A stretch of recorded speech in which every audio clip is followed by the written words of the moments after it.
Hello friends, last class हम लोगों ने एक important chapter non profit organisation, जिसको शॉर्टली एनपीओ कहते हैं, वो स्टार्ट किया था हम लोगों ने। नॉन प्रॉफिट ऑर्गेनाइजेशन में हमने देखा कि मेनली हमें उसका फाइनेंशियल स्टेटमेंट यानी फाइनल अकाउंट्स तैयार करना है। एनपीओ के फाइनेंशियल स्टेटमेंट तैयार करने के लिए आपने 3 अकाउंट्स बनाने हैं। पहला रिसीट एंड पेमेंट अकाउंट, दूसरा income and expenditure account and तीसरा बैलेंस शीट। हम लोगों ने रिसीट एंड पेमेंट अकाउंट बनाना शुरू कर दिया था। सबसे पहले हम लोगों ने उसमें फॉर्मेट देखा था। आज हम लोग उस पर डायरेक्टली क्वेश्चंस की बात करेंगे। तो आइए जरा अपना बुक खोलिएगा। लास्ट क्लास मैंने बताया था आप लोगों को कि डॉक्टर एसके सिंह की बुक्स आप लोगों ने जरूर ले लेनी होगी। उम्मीद है सब लोगों ने ले लिया होगा। तो बुक खोलिए और पहला चैप्टर उसमें निकालिए, non profit organisation. Non profit organisation का आपने इलस्ट्रेशन नंबर 1 आपने निकालना है। 1 का ए, पेज नंबर 6 पे आ जाइएगा। सभी बच्चे बुक खोलें और पेज नंबर 6 पे आ जाइए। पेज नंबर 6 पे इलस्ट्रेशन नंबर 1 का ए गिवन है। ये हमारा आज टॉपिक एनपीओ स्टार्ट हो रहा है। इसमें इलस्ट्रेशन नंबर 1 के ए से हमें शुरू करना है। इलस्ट्रेशन नंबर 1 का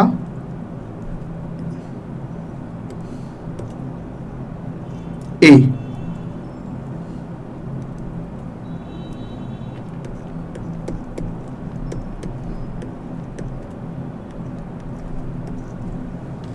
देखिए 1 का ए इलस्ट्रेशन को रीड करेंगे आप लोग, जिसमें देखेंगे क्लब की कहानी है।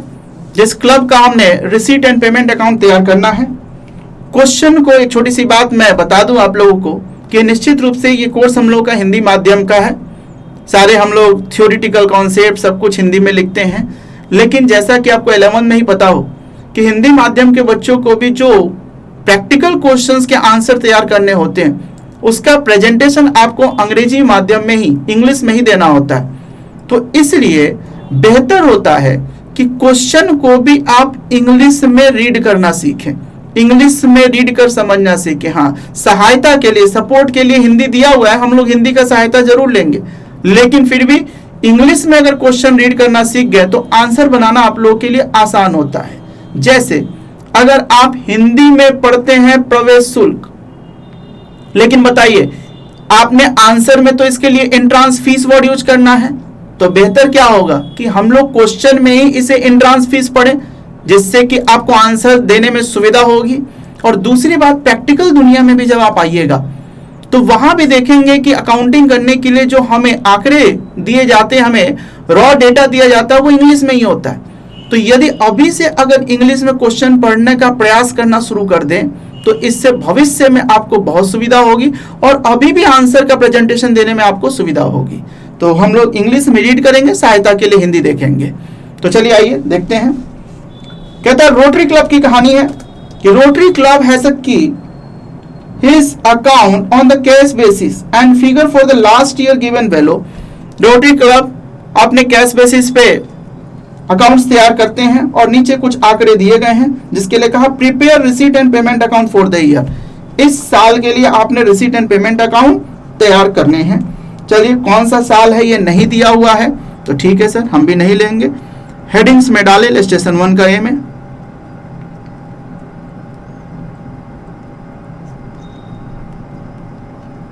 Receipt and payment, receipts and payment account for the year ended. अब देखिए क्वेश्चंस में किस साल का आपने बनाना है ये नहीं दिया है, तो हम भी ईयर एंडेड खाली छोड़ देंगे। अगर दिया होता तो यहाँ पीरियड भी लिखना होता है और पीरियड इंपॉर्टेंट होता है क्वेश्चन के लिए, लेकिन इसमें नहीं दिया हुआ है।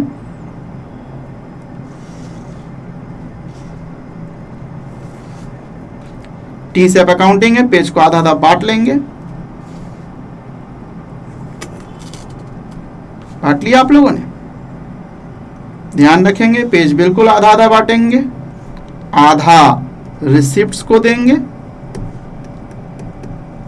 अमाउंट आधा पेमेंट को देंगे। अगर बराबर नहीं बढ़ता, रिसीट्स को अगर ज़्यादा मिल गया तो पेमेंट नाराज हो जाता है, और पेमेंट को ज़्यादा मिल गया तो रिसीट नाराज हो जाता है। इसीलिए पेज का बंटवारा आप लोग आधा आधा करेंगे। ये अमाउंट, हाँ जी, ऐसा ही फॉर्मेट हम लोगों ने लास्ट क्लास सीखा था। यहाँ रुपीस दे दिया, यहाँ रुपीस दे दी गई। आइए अब हम लोग क्वेश्चंस पढ़ते जाएंगे। सिंपल सा लास्ट क्लास समझाया था मैंने कि जिस जिस आइटम में कैश का आना होगा वो रिसीट साइड, कैश का जाना होगा तो पेमेंट साइड। बस, चाहे वो इस साल का हो, पिछले साल का हो, अगले साल का हो, डजंट मैटर। हाँ, सबसे पहले मैंने कहा था कि यदि आपके क्वेश्चंस में ओपनिंग बैलेंस दिया हुआ हो तो पहले आपने ओपनिंग बैलेंस लिख लेना है। तो एक नजर डालिए तो क्वेश्चन में क्या कहीं आपको ओपनिंग बैलेंस दिख रहा है? तो शुरुआत में तो नहीं दिखा, इंट्रांस सब्सक्रिप्शन। एक नीचे आइएगा तो मुझे दिख रहा है cash in hand in the beginning of the year. नीचे जाइएगा, लास्ट से तीसरा लाइन ऊपर दिखा आप लोगों को? ये पहले ढूंढना होता है क्योंकि इसको हम लोग सबसे स्टार्ट में ही लिखते हैं। तो cash in hand at the beginning of the year 4700 रुपए का दिया हुआ है। तो चलिए सबसे पहले हमें क्या करना चाहिए, वही लिख देना चाहिए। तो लिखें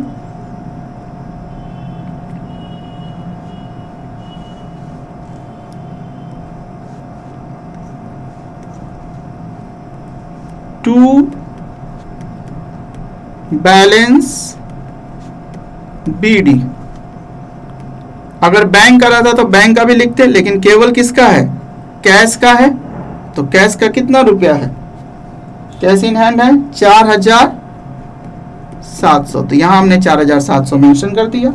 अब आइए, बैंक का नहीं दिख रहा है तो शुरू से अब हम लोग देखें। एंट्रांस फीस रिसीव्ड, पैसा आया होगा तो लिख दीजिए to entrance fees. Last class बताया था मैंने, एंट्रांस फीस का मतलब प्रवेश शुल्क है। मेंबर जब क्लब में मेंबर बनते हैं तो उस समय प्रवेश शुल्क देते हैं, हर साल लगभग दिया जाता है इसे। सब्सक्रिप्शन इंपॉर्टेंट सोर्स है, पैसा आया होगा। चंदा टू सब्सक्रिप्शन, कितना रुपया इस साल 39,600 रुपए हैं, तो 39,600 डाल दिया। फिर इसके आगे बढ़िए, mister x received during the year. हाँ जी, मिस्टर एक्स का शुल्क, कोई मेंबर होगा हम लोगों का, उसका कोई फीस है वो हमें मिला है तो पैसा आया है टू मिस्टर एक्स फीस। कितने रुपए मिले हैं?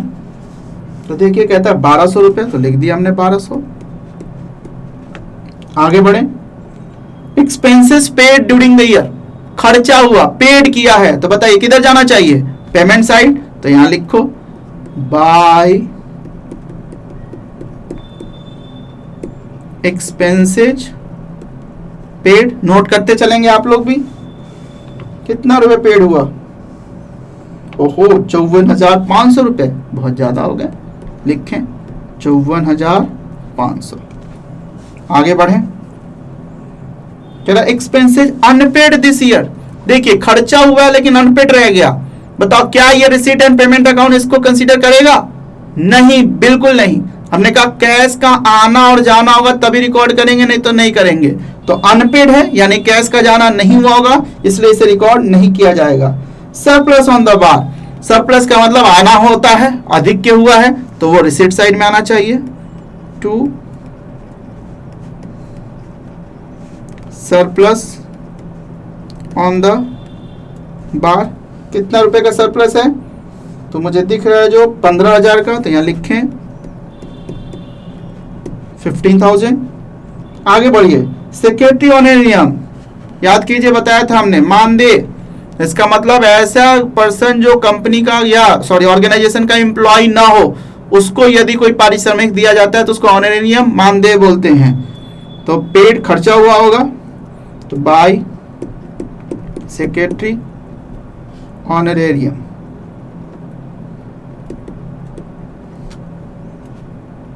कितना रुपए का? सेक्रेटरी ऑनरेरियम 3,000 रुपए का, तो यहाँ 3,000 लिखेंगे। आगे बढ़िए, कैश इन हैंड को हमने ऊपर ले लिया था, लॉकर रेंट मिला है, रिसिप्ट साइड में आना चाहिए, टू लॉकर्स रेंट कितने रुपए का है, 1000 रुपए का है, तो 1000 लिखेंगे यहाँ।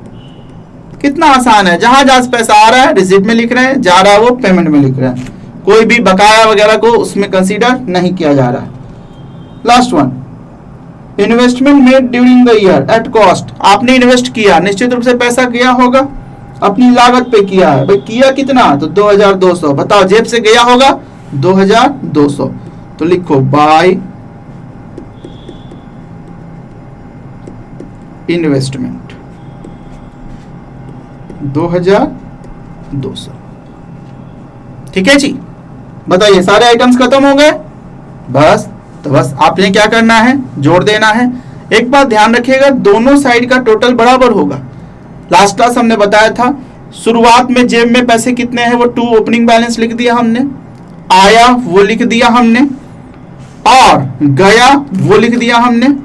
अब इसके बाद हमने कहा था क्या जेब में कुछ पैसा बचा, अगर बचा तो यहां आना चाहिए बाय बैलेंस सीडी।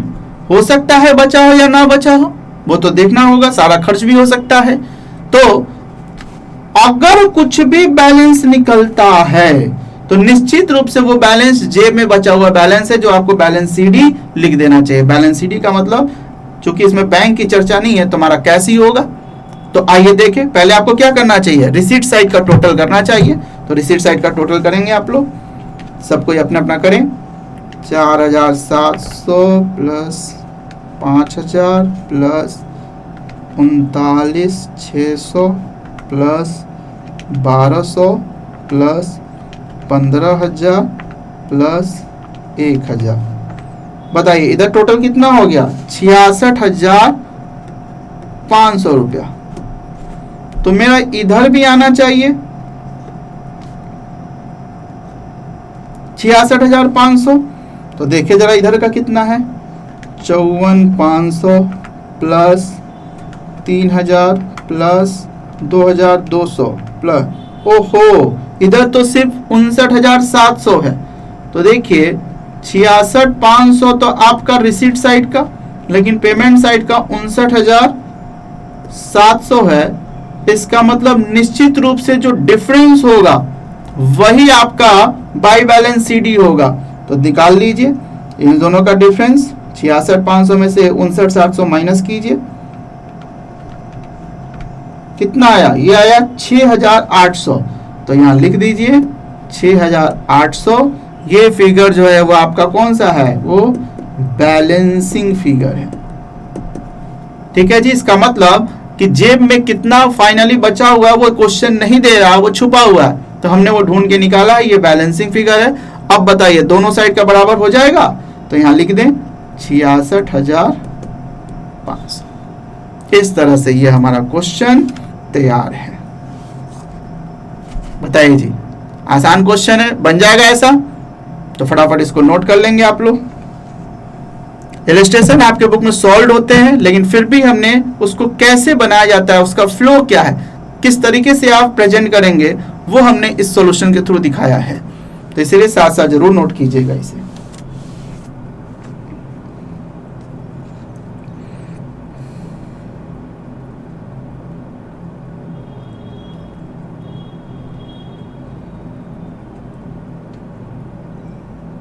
नोट कर लिया होगा आप लोगों ने। तो ये हमारा इलस्ट्रेशन 1 का ए है।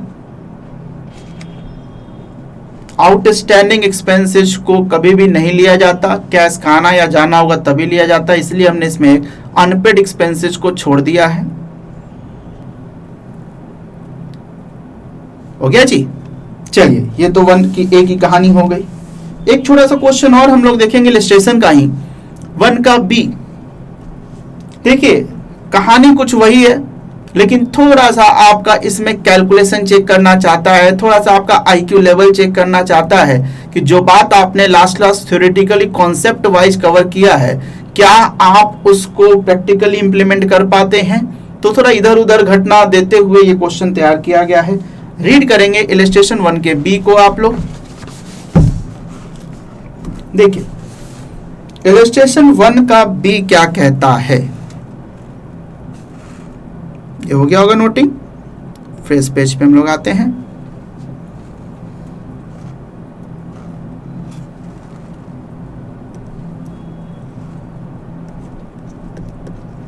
इलस्ट्रेशन 1 का बी, ध्यान से पहले चलिए क्वेश्चन को रीड करते हैं।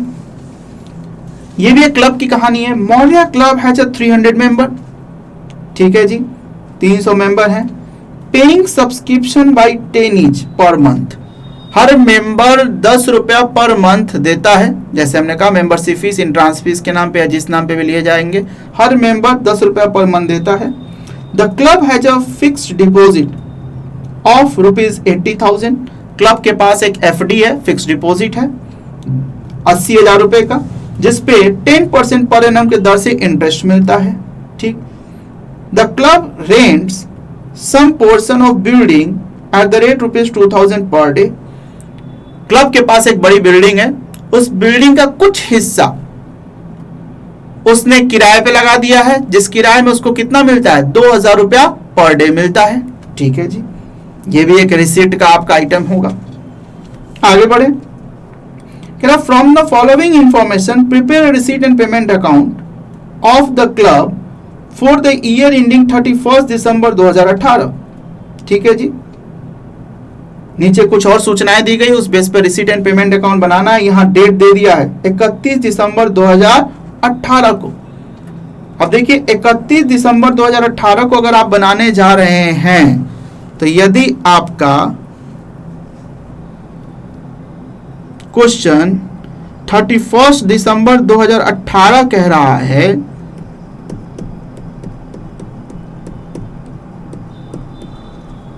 तो इसका मतलब ये है कि ये साल शुरू हुआ होगा। नॉर्मली एक साल से शुरू होता है आपका 1 जनवरी 2018 टू 31 दिसंबर 2018। देखिए साल दो तरह से लिए जाते हैं, एक अप्रैल से लेकर मार्च तक, या कभी लोग जनवरी से लेकर दिसंबर भी ले सकते हैं। तो क्वेश्चन अलग अलग तरीके का आएगा। तो इस क्वेश्चन में चूंकि दिसंबर 18 को साल खत्म हो रहा है, तो इसका मतलब यह है कि जनवरी टू दिसंबर कहानी चली होगी। ओपनिंग बैलेंस लेने के लिए आपको ओपनिंग डेट का पता होना जरूरी है, तो साल को समझना भी चाहिए कि साल कब शुरू हो रहा है और कब खत्म हो रहा है। ठीक, आइए आगे बढ़े। कह रहा है पहला, ऑन 1 जनवरी 2018 कैश बैलेंस है 6300 रुपए का। ठीक, चलिए ऐसा करते हैं, फ्रेश पेज ले लेते हैं हम लोग। शुरू करते हैं फ्रेश पेज से। इलस्ट्रेशन 1, हेडिंग वैसे ही डालें,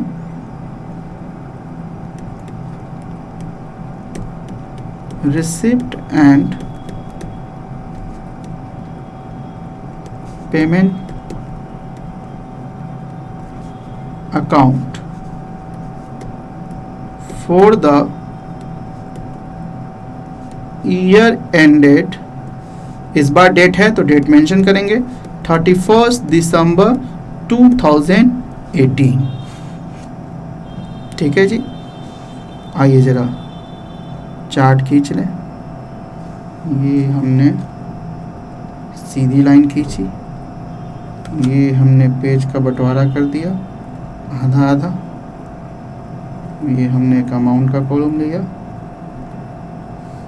ये इधर भी एक हमने अमाउंट का कॉलम लिया। पिछले बार से लाइन थोड़ी कंपेरेटिवली ज़्यादा सीधी है।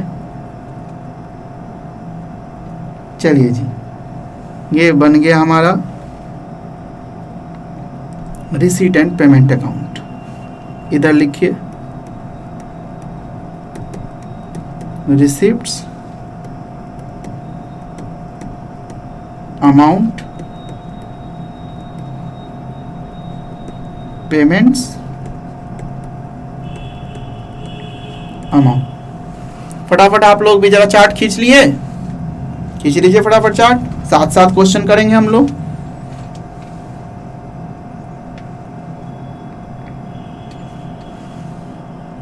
चलिए आइए देखें।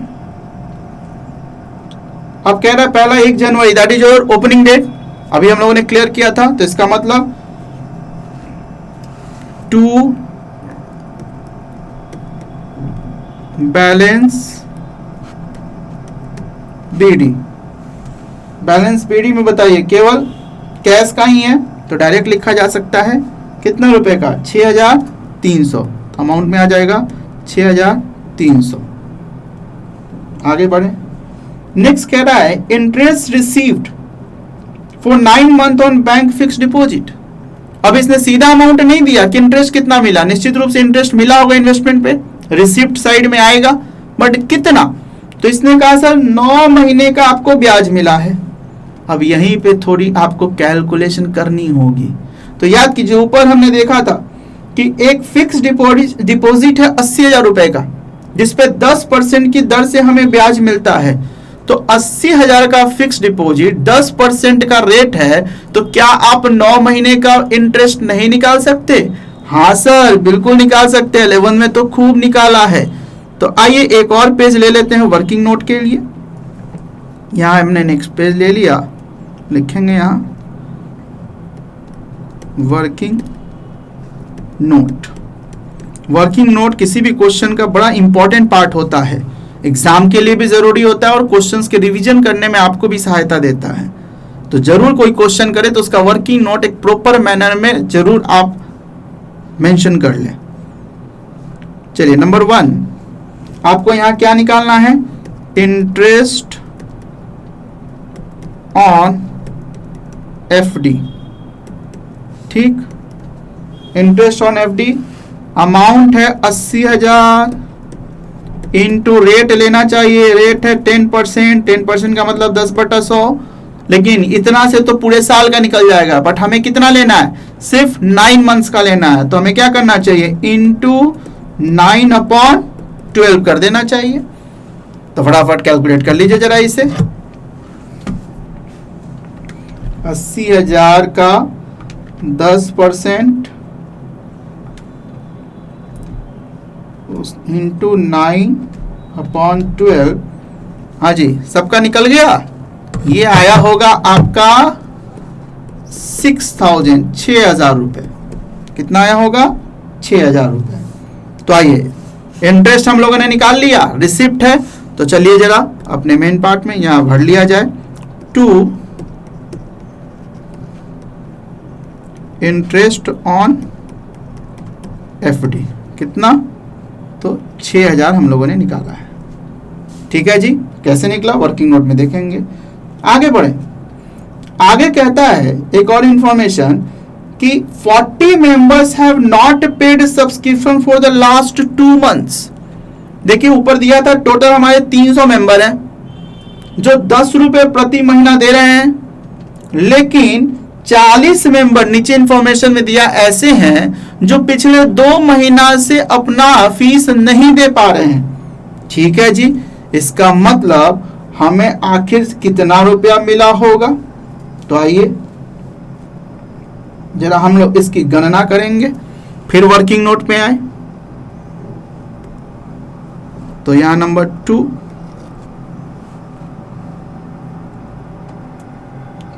ठीक है जी, चंदा के रूप में ले लिया जाए सब्सक्रिप्शन।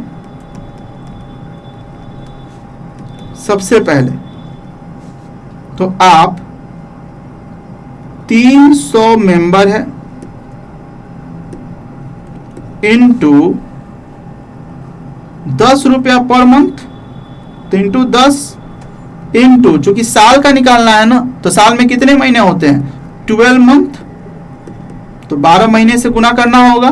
300 मेंबर 10 रुपए के हिसाब से दे रहा है पर मंथ, तो गुने 10 किया और साल में बदलने के लिए हमने इसको 12 कर दिया। तो सब मल्टीप्लाई कीजिए, 300 गुने 10 गुने 12, 36,000 रुपए हो गया। लेकिन क्या ये पूरा 36,000 रुपए आपको मिला? नहीं, इसमें से लेस कर दीजिए, लेस।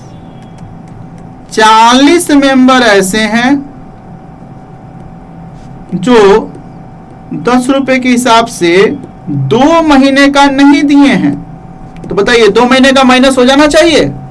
तो करिए 40 गुने 10 गुने 2, इतना पैसा नहीं मिला, तो यानी 800 रुपए हमें नहीं मिले हैं। तो इसलिए जेब में बताइए कितना आया होगा।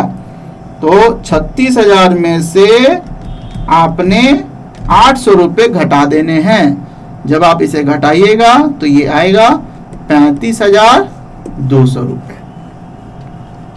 तो थोड़ा सा सवाल को घुमाया है, आपका मैथमेटिक्स भी थोड़ा चेक कर रहा है। तो कहा 300 मेंबर ने 10 रुपए से 12 महीने के हिसाब से 36,000 देना था, लेकिन उसमें से 40 मेंबर 2 महीने का नहीं दे पाए, तो हमें एग्जैक्टली रिसीव्ड जो हुआ होगा सब्सक्रिप्शन रिसीव्ड वो 35,200 हुआ होगा। तो आइए क्वेश्चन में डाल लिया जाए, टू सब्सक्रिप्शंस कितना 35,200। आगे बढ़े। इसके बाद कहता है क्वेश्चन कि during the year building was rented for 10 days. याद कीजिए ऊपर ने इंफॉर्मेशन में दिया था कि क्लब अपने बिल्डिंग का कुछ पोर्शन 2,000 रुपए पर डे के हिसाब से लगा रहा है, और नीचे बताया कि वो बिल्डिंग कितने पीरियड के लिए रेंट पे लगा, तो सिर्फ 10 दिन के लिए। तो बताइए रेंट इस बार मिला है, इसलिए रिसीव्ड साइड में रहेगा टू रेंट रिसीव्ड। क्या आप बता सकते हैं कितना रुपया हुआ? हाँ सर, बड़ा आसान है। तो वर्किंग नोट में नंबर 3 कर लेते हैं, rent receive equal to 2,000 per day के हिसाब से इनटू 10 डेज का बताइए रुपीज 20,000, 20,000 रुपए आपको मिला होगा।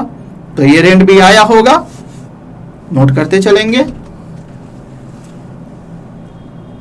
तो आइए यहां भर लिया जाए, टू 20,000। हाँ जी, ओके है। चलिए आगे बढ़े। नेक्स्ट कहता है line paid for salary ₹28,000 and other expenses 17,000। Payment हुआ है, पेड हुआ है, तो किस साइड आना चाहिए? पेड साइड आना चाहिए। तो लिखें बाय सैलरी, पेड किया आपने 28,000 और कुछ अदर एक्सपेंसेज भी आपने पेड किए हैं by other expenses. Other expenses कितना पे किया आपने? तो अदर एक्सपेंसेज लिखा है क्वेश्चन में आपका 17,000 रुपए, तो आप 17,000 पे कर दें। लास्ट में लिखा परचेज फर्नीचर, ठीक है, फर्नीचर कैपिटल नेचर होता है, बट रिसीट एंड पेमेंट को कोई मतलब है ना, खर्चा हुआ होगा परचेज करने में, कैश गया होगा, तो इसलिए बताओ किधर लिखें? Payment side by furniture purchase कितने रुपए का? 15,000। तो इस तरीके से हम लोगों ने सारे इंफॉर्मेशन को रिसीट एंड पेमेंट अकाउंट में पुट कर दिया। अब आपको क्या करना चाहिए? सबसे पहले रिसीट साइड का टोटल करना चाहिए, इसलिए रिसीट साइड का कि हो सकता है कुछ जेब में बचा हुआ पैसा आपका बैलेंस में आ जाए, और ना आए तो कोई बात नहीं। तो आइए रिसीट साइड का फटाफट जोड़िए, सब कोई अपना अपना जोड़ेंगे। 6,300 प्लस 6,000 प्लस 35,200 प्लस 20,000, बताइए कितना आया? 67,500 रुपया रिसीट साइड आया। पेमेंट साइड भी मुझे इतना ही चाहिए, लेकिन जोड़ते हैं पहले। पेमेंट साइड कितना आता है? 28,000 प्लस 17,000 प्लस 15,000। ओहो, ये तो 60,000 ही है, तो इसका मतलब 67,500 तो इधर, लेकिन आया 60,000। डिफरेंस कितना हुआ? 7,500। बताओ ये 7,500 क्या है? जेब में बचा हुआ पैसा। कितना ए में बचेगा, मतलब बाय बैलेंस CD कितना रुपया 7,500। और इस तरह से बताइए दोनों साइड बराबर हो गया तो इधर भी लिख दीजिए 67,500। तो ऐसे आपका क्वेश्चन ये तैयार हो चुका है। ये लो हमने नीचे भी लाइन खींच दिया बस। तो ये इलस्ट्रेशन नंबर 1 का कौन सा था, ऊपर ठीक कर लेंगे। इलस्ट्रेशन नंबर 1 का ये बी था, फटाफट नोट कर लें।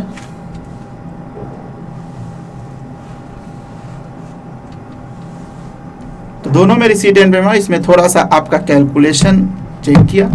ऐसे ही छोटे मोटे आपको ध्यान देकर कैलकुलेशन देखना होगा और रिसीट एंड पेमेंट तैयार करना होगा। तो दोनों क्वेश्चन में हमने एक ही काम किया, कैश का आना रिसीट साइड लिखा और कैश का जाना पेमेंट साइड लिखा। हाँ जी, लिख लिया आप लोगों ने?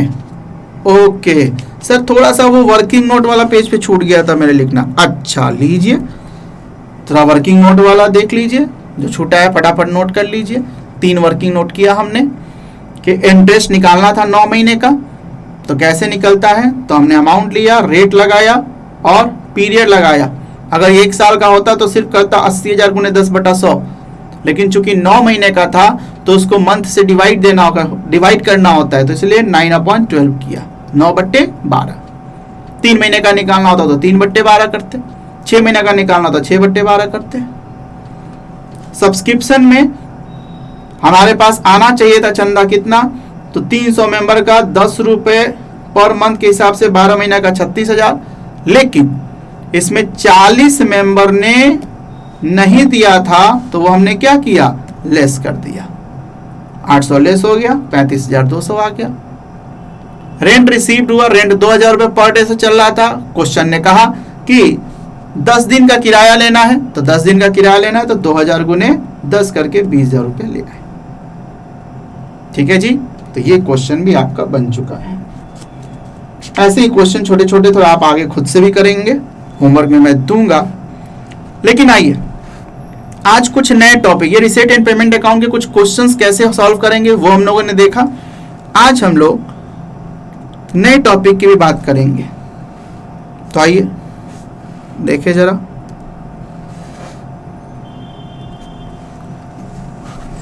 देखिए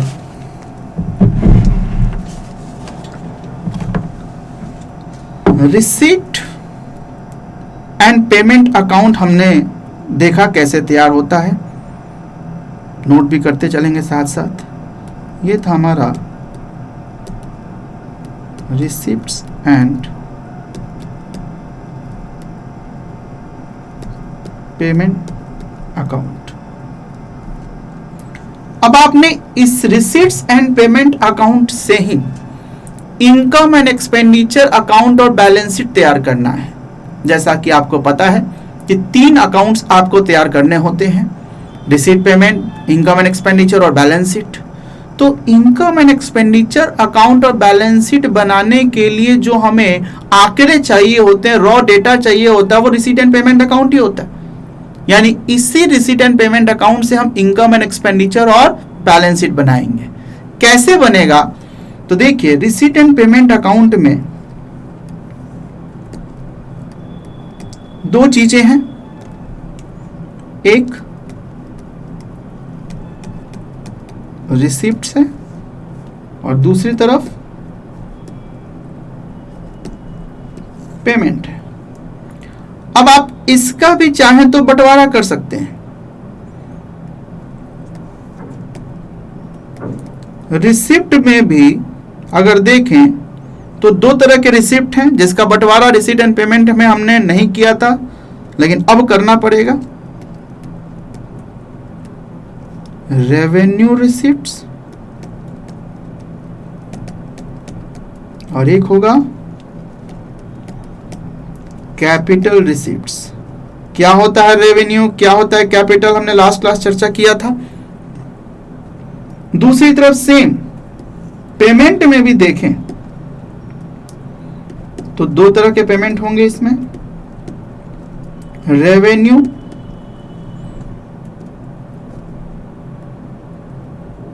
पेमेंट्स और कैपिटल पेमेंट्स। नोट भी करते चलेंगे। रिसीट में भी दो तरह के, रेवेन्यू और कैपिटल, पेमेंट में भी होंगे रेवेन्यू और कैपिटल। अब आइए, जैसा कि याद हो आपको 11th में आप फाइनल अकाउंट बनाते थे, तो फाइनल अकाउंट में इनकम एंड एक्सपेंडिचर की जगह पीएल अकाउंट बनता था। जितने भी रेवेन्यू आइटम्स वो पीएल में और कैपिटल आइटम्स वो बैलेंस शीट में जाते थे। ठीक उसी तरीके से रिसीट एंड पेमेंट अकाउंट्स में से जो रेवेन्यू रिसीप्ट्स हैं, वो revenue receipts so in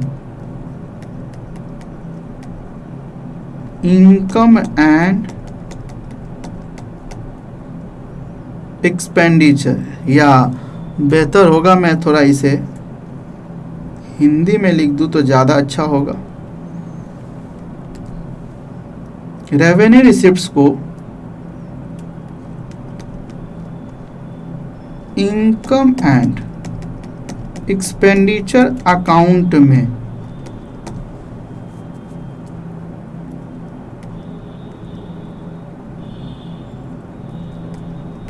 income के रूप में दर्शाया जाएगा। आगे हम लोग फॉर्मेट बनाएंगे जब इनकम एंड एक्सपेंडिचर, उसमें देखेंगे। अभी सिर्फ ये लिख लीजिए कि रेवेन्यू रिसिप्ट्स को इनकम एंड एक्सपेंडिचर अकाउंट में इनकम के रूप में दिखाएंगे, जबकि वही अगर कैपिटल रिसीट्स है तो कैपिटल रिसीट्स बताइए कहां दिखना चाहिए? बैलेंस शीट में। तो लिखें बैलेंस शीट में लायबिलिटी के रूप में, लायबिलिटी के रूप में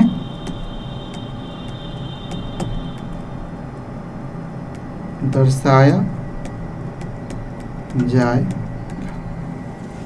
तो रेवेन्यू रिसीट्स इनकम के रूप में इनकम एंड एक्सपेंडिचर अकाउंट और कैपिटल रिसीट्स बैलेंस शीट में लायबिलिटी के रूप में।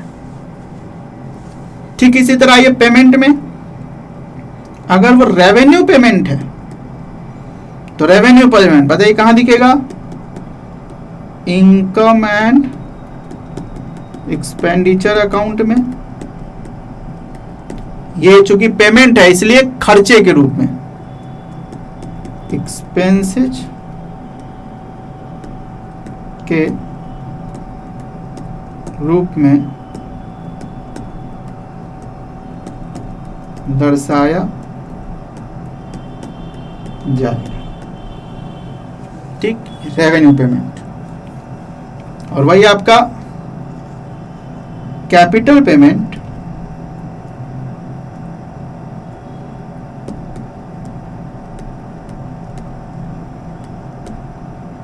बैलेंस शीट में एसेट्स के रूप में दर्शाया जाएगा।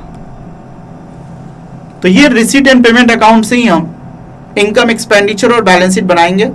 तो उसी में अब बंटवारे करने की जरूरत आ चुकी है। रेवेन्यू और कैपिटल अलग अलग करना होगा। रेवेन्यू चला जाएगा इनकम एंड एक्सपेंडिचर में और कैपिटल चला जाएगा बैलेंस शीट में। बाकी एक एक कर हम बनाना सीखेंगे, कैसे इनकम एंड एक्सपेंडिचर बनेगा, कैसे बैलेंस शीट। पहले इसे नोट कर लीजिए।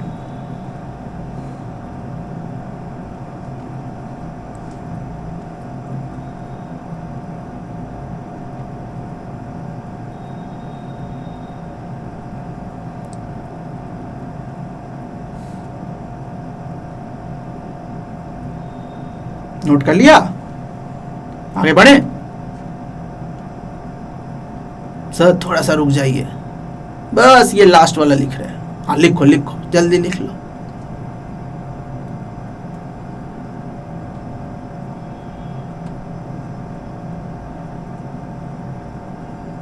हो गया सर, अच्छा ठीक है, हो गया, तो चलिए आगे बढ़े। तो ये थी कहानी कुछ इनकम और एक्सपेंडिचर और बैलेंस शीट में क्या डेटा जाएगा रिसीट पेमेंट से, तो रेवेन्यू कैपिटल का बंटवारा करना है। लेकिन आइए इनकम एंड एक्सपेंडिचर अकाउंट अब तैयार करना हम लोग सीखेंगे। उससे पहले आपके बुक में भी एक बड़ा इंपॉर्टेंट टॉपिक दिया हुआ है जिसे पहले ही डिस्कस कर लिया जाए। फ्रेश पेज लेते हैं। एक वर्ड हमें क्लियर करना है, हेडिंग डालिएगा फंड बेस्ड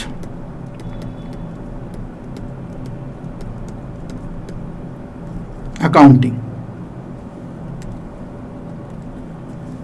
हेडिंग डालेंगे फंड बेस्ड अकाउंटिंग। आइए जरा ध्यान से समझे इसे। एनपीओ में इस वर्ड को यूज किया गया है। देखिए एक बात तो अभी हमने बताई कि revenue nature income and expenditure में, कैपिटल नेचर बैलेंस शीट में जाएगा। ठीक है सर, रेवेन्यू क्या है, कैपिटल क्या है, वो हमने पिछली क्लास में ही बात की थी। आगे जरूरत पड़ेगी तो और वर्ड के थ्रू क्लियर करेंगे। लेकिन एक और छोटी सी स्पेसिफिक समस्या आती है इसमें, उस पर थोड़ी चर्चा कर रहे हैं। जैसे एक हम आइटम्स लेते हैं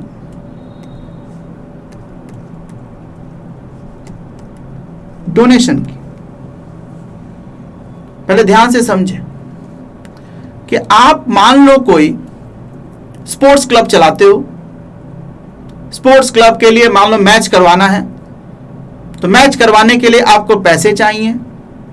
तो पैसे चाहिए तो आप सबसे बड़ा सोर्स होता है कि हम जाएं, चंदा, डोनेशन, दान के रूप में हम पैसे लें।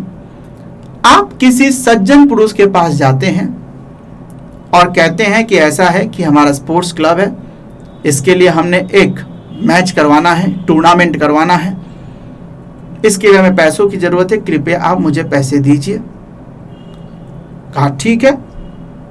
बोला कि तुम्हारा अच्छा क्लब अच्छा शहर में काम कर रहा है, डोनेशन हमें उससे मिल गया कि लो भाई तुम एक 50,000 रुपए का चेक ले लो मेरे से। 50,000 रुपए का एक डोनेशन मिल गया। उन्होंने कहा लो 50,000 रुपया ले लो, जाओ जो करवाना है करवा लेना इससे। अब देखिए ये जो हमें डोनेशन मिला 50,000 रुपया, उन्होंने कहा जो मर्जी करवा लो इससे। तो बताइए हमारे इस क्लब के लिए एक 50,000 रुपया का क्या हुआ? ये 50,000 रुपया एक हमारा इनकम हो गया। डोनेशन हमें मिला तो इनकम हो गया। लगा सर हाँ यही चीज तो हम लोग ने देखा था। लेकिन एक और छोटा सा केस लेते हैं। ये हो गया केस 1। केस 2, एक और सज्जन पुरुष के पास गए। कैसा है, स्पोर्ट्स क्लब चलाते हैं, मैच कराना है हमें कुछ चंदा दान के रूप में दीजिए। उन्होंने कहा ठीक है तुम भी डोनेशन ले लो। उन्होंने 1 लाख रुपए का डोनेशन दिया। वाह आज दिन अच्छा था, एक जगह 50,000 या 1 लाख रुपए का। आप खुश हो गए कि लाइए लाइए वाह 1 लाख रुपए का डोनेशन लेकर जा रहे हैं। लेकिन उन्होंने कहा रुको, ये 1 लाख रुपए का मैं डोनेशन दे तो रहा हूं, लेकिन तुम इस डोनेशन से सिर्फ और सिर्फ मैच करवाने में इस पैसे को यूज करना। डोनेशन फॉर मैच, और कहीं इस पैसे का खर्च मत करना। तो देखिए ऊपर वाले केस में क्या था, उन्होंने 50,000 रुपए का डोनेशन दे दिया और बोला जो मर्जी कर लो जाओ। लेकिन दूसरे वाले केस में 1 लाख रुपया मिला, लेकिन उन्होंने एक कंडीशन लगाया कि उन्होंने कहा कि इस पैसे का यूज सिर्फ और सिर्फ मैच करवाने में करना। तो जैसे ही उन्होंने ये कंडीशन लगाया तो इसका मतलब ये एक स्पेसिफिक नेचर हो गया। और जब वो स्पेसिफिक हो गया तो सच पूछिए तो आपकी ये इनकम नहीं हुई, ये तो एक चिंता हो गई कि अब हमें मैच करवाना है, इस पैसे को वहां उपयोग करना है। तो आप यहां से इनकम लेकर नहीं आए, यहां से चिंता लेकर आए, जिसे हम लायबिलिटी कहते हैं। तो जैसे ही अगर कोई डोनेशन स्पेसिफिक नेचर में आ जाता है तो वो अब आपके लिए इनकम ना होकर वो क्या हो जाएगा, वो लायबिलिटी हो जाएगी। बात समझ आ रही है? हाँ, जब तक वो डोनेशन, इसको जनरल बोलते हैं, जनरल के लिए दिया गया, आजाद है वो, तो फिर वो इनकम होगी। लेकिन अगर स्पेसिफिक है तो वो आपके लिए लायबिलिटी होगी। अब बताइए, इनकम और लायबिलिटी वर्ड आने से थोड़ा फर्क समझ आ रहा है कि इसका अकाउंटिंग पे इंपैक्ट क्या जाएगा? हाँ सर, बिल्कुल समझ आ रहा है।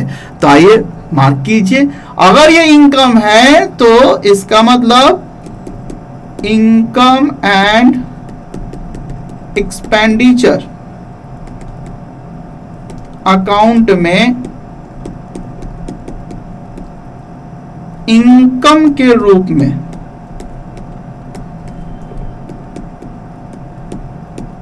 दिखाया जाएगा। जबकि अगर वो लायबिलिटी हो गई तो बताइए कहां दिखाना चाहिए?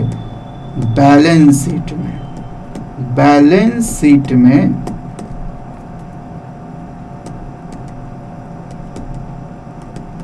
लायबिलिटीज के रूप में दिखाया जाएगा। तो इसका मतलब कोई भी फंड आपके पास आता है, चाहे वो डोनेशन हो या अदर कोई फंड हो, अगर उसका नेचर जनरल है, आजाद है, जो मर्जी वो संस्था करे, तो आपकी इनकम, जो कि इनकम एंड एक्सपेंडिचर में दिखेगा।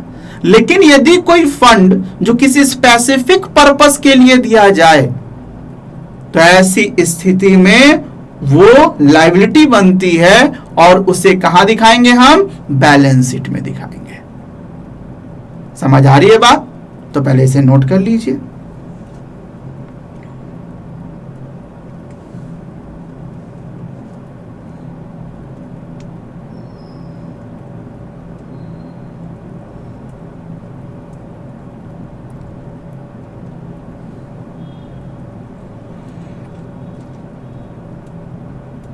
हाँ जी, हो गई नोटिंग? हाँ सर, हो गई। तो आइए थोड़ी सी कहानी और बढ़ाते हैं। यहां तो सिंपल मीनिंग क्लियर है।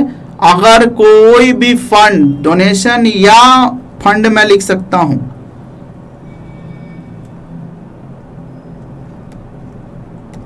और फंड और फंड, चूंकि फंड वर्ड भी यूज करता है, डोनेशन पे इजी होता है समझना। स्पेसिफिक तो बैलेंस शीट, जनरल तो नॉर्मल इनकम। ठीक है सर। अब सर हम कैसे पहचानेंगे कि कोई भी डोनेशन या फंड स्पेसिफिक है या जनरल? तो देखिए, वर्ड अगर डोनेशन यूज करता है तो सिर्फ डोनेशन यूज करेगा, तो इसका मतलब उसको जनरल समझिएगा। और अगर वो स्पेसिफिक करेगा तो कुछ आगे जोड़ेगा, जैसे donation for building, donation for match, donation for tournament, ऐसा वर्ड जोड़ देगा तो इसका मतलब स्पेसिफिक हो गया। हाँ, ये तो हमने कहा सिंपल समझने का तरीका। लेकिन अगर सवाल स्पेशली कुछ कह दे तो सवाल से कभी झगड़ा नहीं। सवाल ने सीधा लिखा डोनेशन और नीचे लिख दिया कि ये स्पेसिफिक नेचर का है, या इसे बैलेंस शीट में मानना है, या ये कैपिटल नेचर का है, तो अब आप उसमें झगड़ा मत कीजिएगा, अरे क्यों नहीं कुछ स्पेसिफिक लिखा, कैसे इसको ले जाए हम ना। सवाल अगर कह दे, स्पष्ट कर दे कि ये डोनेशन है, इसको कैपिटल मानना है, इसको कैपिटल नेचर मानना है, इसको बैलेंस शीट में लेना है, दैट्स इट। फिर अकॉर्डिंग टू क्वेश्चन चलेंगे हम लोग। और नहीं तो समझने का क्लू यही होता है कि सिर्फ डोनेशन लिखा तो जनरल, अगर स्पेसिफिक है तो उसके आगे कुछ वर्ड यूज करेगा, for building, tournament, match etcetera. ठीक इसी तरीके से फंड में भी अगर फंड के साथ कोई भी वर्ड जुड़ा हुआ हो, जैसे prize fund, match fund, tournament fund, तो इसका मतलब आप समझ जाइएगा कि ये फंड स्पेसिफिक है। इसका मतलब इसकी ट्रीटमेंट कहां होनी है? बैलेंस शीट में होनी है। फिर ध्यान से सुने हमारी बात, किसी भी फंड के आगे अगर एक वर्ड पहले से जुड़ा हुआ हो, जैसे prize fund, match fund, tournament fund, तो इसका मतलब समझ जाइएगा ये फंड स्पेसिफिकली उसी पर्पस के लिए बना हुआ है, और इसका मतलब इसकी ट्रीटमेंट बैलेंस शीट में होगी। ठीक है जी। अब आइए थोड़ी कहानी हम और आगे बढ़ाते हैं। हम अभी भी एग्जाम्पल ले रहे हैं।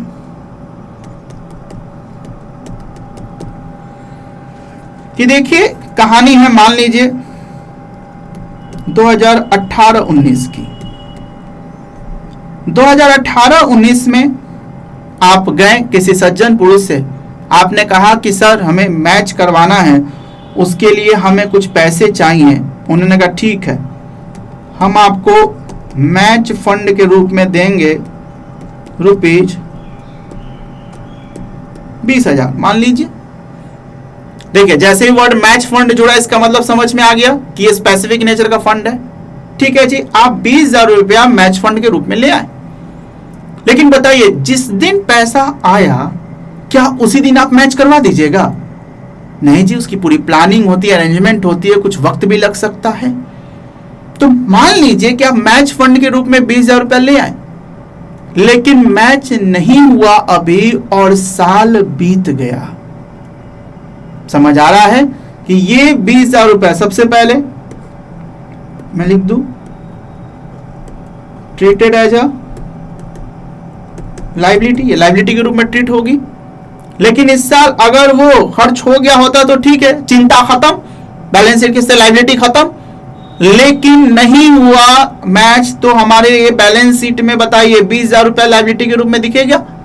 क्यों? क्योंकि ये चिंता खत्म नहीं हुई है, खर्चा नहीं हुआ है। साल आ गए हम लोग, अब 19-20 में मैच अभी तक हुआ नहीं है, तो बताइए ये अब मैच फंड ओपनिंग बैलेंस लेना होगा। ओपनिंग बैलेंस 20,000 रुपए का, हाँ जी, क्योंकि पिछले साल मांगा हुआ पैसा था, यूज नहीं हुआ था, बैलेंस शीट के लायबिलिटी में दिख रहा था, अब ओपनिंग बैलेंस बन गया। खैर इस साल हमारा कंटिन्यू मेहनत जारी है। हमने इस साल कुछ और एडिशनल फंड हमने जमा किए और से हमने पैसे मांगे, तो हम लोग कह सकते हैं रिसीव्ड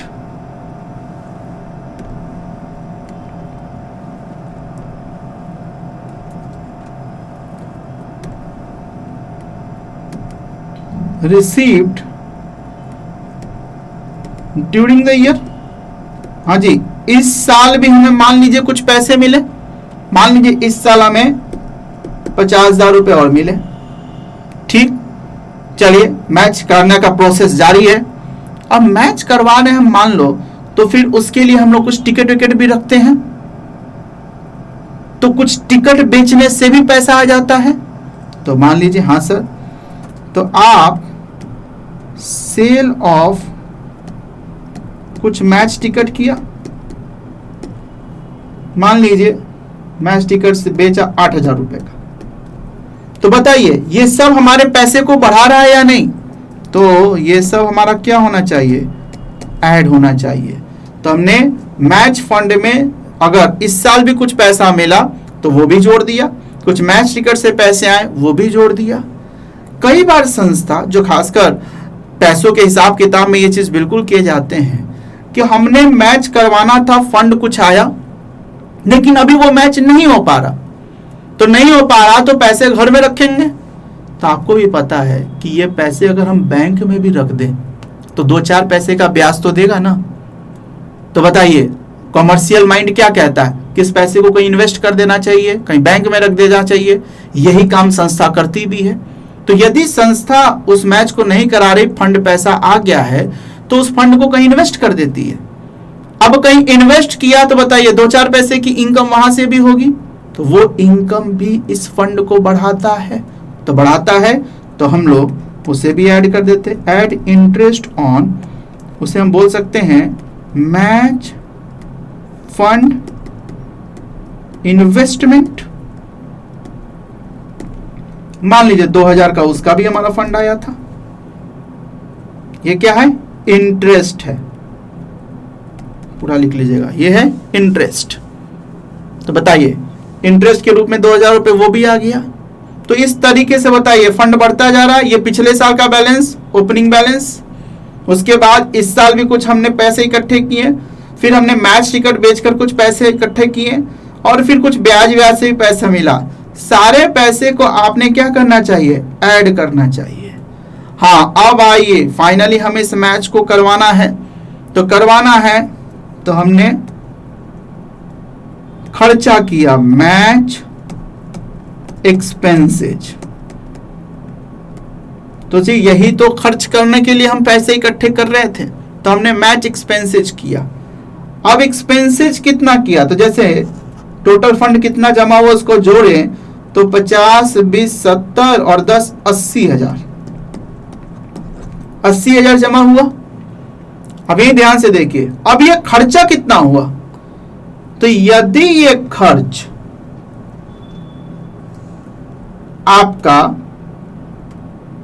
मान लो कि एक्सपेंसेज हुआ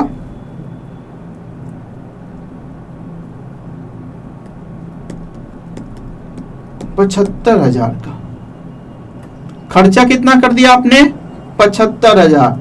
तो ऐसी स्थिति में आपके पास 5,000 रुपया अभी भी बचा है, जो क्या हो जाएगा, लाइबिलिटी। क्या हो जाएगी, यानी चिंता अभी भी बची हुई है। 5,000 रुपया ये कहां दिखेगा, इसका मतलब ये दिखेगा बैलेंस शीट में। लेकिन मान लो जरूरी है कि थोड़ी खर्चा कम ज्यादा भी हो सकता है। एक इसे हम केस 1 बना दिए, एक मैं केस 2 बनाता हूं। केस 2, मान लो ये खर्चा 75 की जगह ये खर्चा हो गया 90,000। मैच एक्सपेंसेज कितना हो गया, 90,000। तो बताइए जमा कितना किया था हमने, 80,000, और खर्च कितना हो गया, 90,000। इसका मतलब 10,000 रुपये अपने और जेब से गया। तो इसका मतलब 10,000, ये नेगेटिव फिगर जा रहा है। तो इसका मतलब इसको हम एक्सपेंसेज मानेंगे। क्या मानेंगे, एक्सपेंसेज। जो बताइए कहां दिखेगा, इनकम एंड एक्सपेंडिचर अकाउंट में। बताइए समझ आ रही है बात। तो थोड़ा ध्यान से देखेंगे कि ये एक आपका कोई भी स्पेसिफिक फंड से रिलेटेड कुछ ऐसे केस बना सकता है। इसको पहले ध्यान से नोट कर लेंगे आप लोग।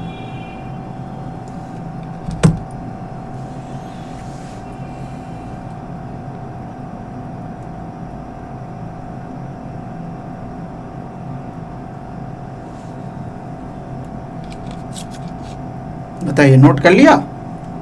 तो इसी का अगर हम लोग एक फॉर्मेट खींचें तो कुछ फॉर्मेट ऐसे बन सकता है। नेक्स्ट पेज लेते हैं। देखिए एक हम लोगों का कुछ ऐसा फॉर्मेट बन सकता है,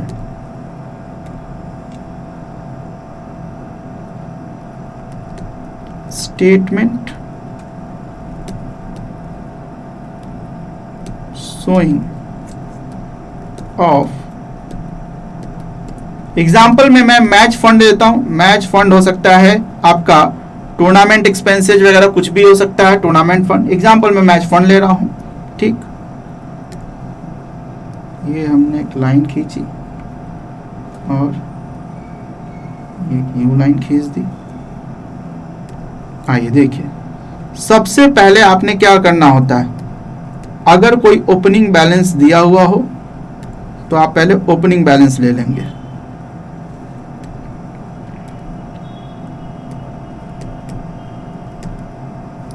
ओपनिंग बैलेंस वो ले लिया जाएगा।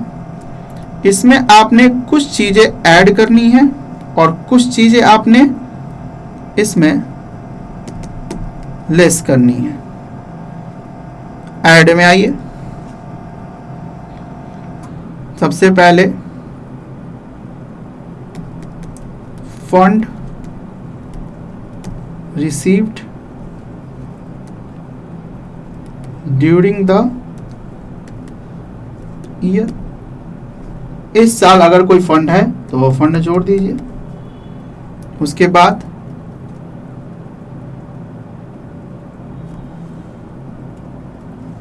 बेहतर होगा कि इनर कॉलम में ही रख ले एक, आप यहाँ लिखें। इसके बाद हमने कहा था कि फंड आने के बाद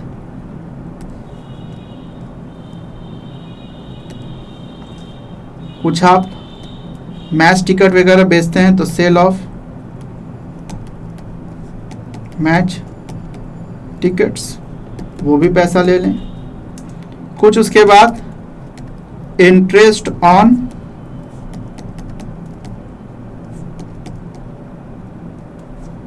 इन्वेस्टमेंट्स, किसका, तो लिख लीजिएगा match fund investment.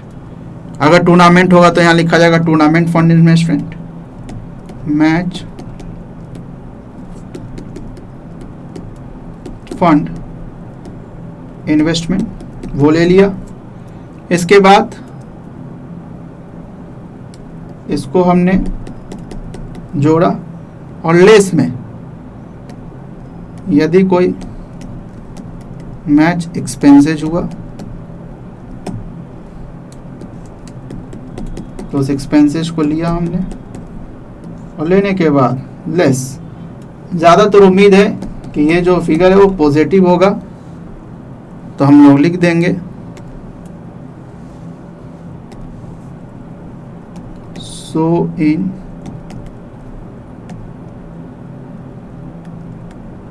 Balance sheet as a liability. ठीक, हाँ याद रखें, यदि अगर ये नेगेटिव हो गया तो कैसा दिखेगा, तो फिर वो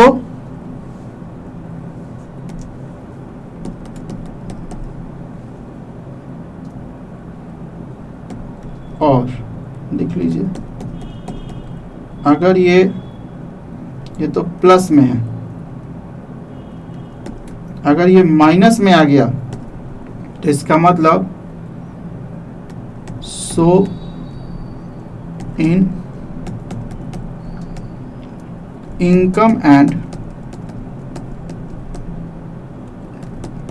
expenditure account as a expenses, ये आपका एक्सपेंसेस के रूप में। ज्यादातर ये प्लस में ही आएगा जो आपको बैलेंस शीट के लायबिलिटी में दिखाना है, लेकिन यदि अगर वो माइनस में आ गया तो उसको इनकम एंड एक्सपेंडिचर में आप एक्सपेंसेज में दिखा देंगे। तो इसे जरा नोट कर लीजिएगा ध्यान से।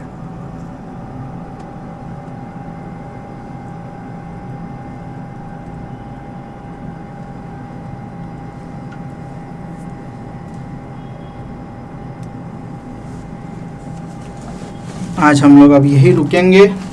कुछ क्वेश्चंस मैं आपको होमवर्क में दूंगा, फटाफट इसको नोट करते रहें, तब तक मैं क्वेश्चन निकाल लूं।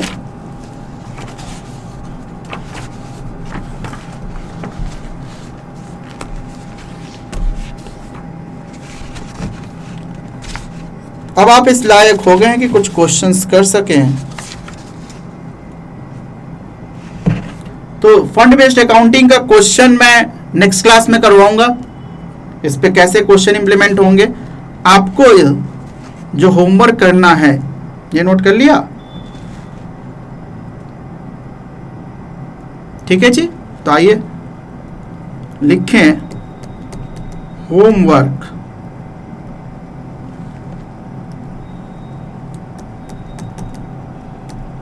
होमवर्क लिखें प्रैक्टिकल क्वेश्चन। हालांकि हम लोग थ्योरेटिकल क्वेश्चंस भी करेंगे, थोड़ा सा कॉन्सेप्ट और ज्यादा हो जाएगा तब हम लोग करेंगे। अभी प्रैक्टिकल क्वेश्चन कीजिए। क्वेश्चन नंबर 1 का मतलब है कि 1 का ए बी सी जो भी दिया होगा, A to 1 का D पूरा और 2, 2 क्वेश्चन करना है आपको। 1 का A to 1 का D, यानी क्वेश्चन 1 एंड 2 दोनों आपने क्वेश्चन करना है, प्रैक्टिकल क्वेश्चन। पेज नंबर आपके बुक्स में जो ये क्वेश्चंस गिवन है वो आपका पेज नंबर 55 पे दिया हुआ है, 55 पे। तो ये 2 क्वेश्चंस आप जरूर कर लेंगे। जो दिक्कत आएगी हम लोग और डिस्कस करेंगे नेक्स्ट क्लास। आज हम लोग रुकेंगे यहीं पर, फर्दर डिस्कशन अगली क्लास में होगी। तब तक के लिए good bye, thank you friends.